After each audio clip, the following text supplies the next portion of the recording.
Mana bu gema itkaning oldidan dükkan chiqib qoldi. 30 mingga o'tkazib bir qancha ko'pchilik yillik ijarasi 10 mingga o'ynashayotgan dükkan. Dükkanimizdan shart intan yaxshi, maxsus to'y ko'ynak ijara beradigan qiz qo'ldashlarning kiyimini ijara qilib o'rinkan. Unda olib qolsa to'xtama jiraklarimiz o'tgandagi men qarashtirib olib qolsa itka. Mana ma'lum qilib qolsa mana itkaning qarashtiribdiki. Mana qilib o'daldi mana Xonsaroy. Xonsaroyning ikkinchi qavatida joylashgan 26 kvadratmetrlik yillik ijarasi 10 mingga o'ynashayotgan.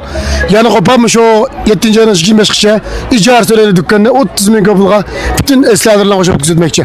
Unda olib qolsa to'xtama jiraklarimiz talab biz dükkanga chiqib mana shart qilgan bo'lsa menda keldirmiş maxsus qiz qo'ldashdanki Vellifa ujubucha to'y ko'ylakdan bir ijara qilingan dükkan. Xiyim xatiri yo'qmish. To'y ko'ylakdan shilib bir fikri yig'ilib qo'ysangiz-lam, bulardan pul tep turganlar bu dükkanning o'zi mana bu. Bu dükkanda ikisidan o'tdadek vaqt yo'q.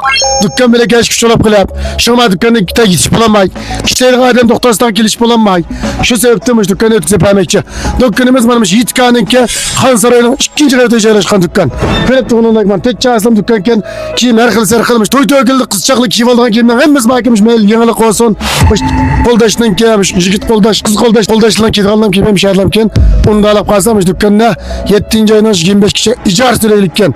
Yillik ijarasi aralab 10 ming koy 30 mingga pulga bütün mal mulk ulashirga muqim xaridasi bilan o'tkazib bergan dükkan mana. Ma dükkan 7 yilga izchilda ishmush kesitlam qilib kelayotgan dükkan. Faqat muqim xaridasi va cho'p qatlari va dükkan mana bu. Unda olib qolsa ishlatib buni deb berma. Qag'inimiz Yitkadin dükkansan bo'ldi. Avatroq o'rinda dükkansan bo'ldi.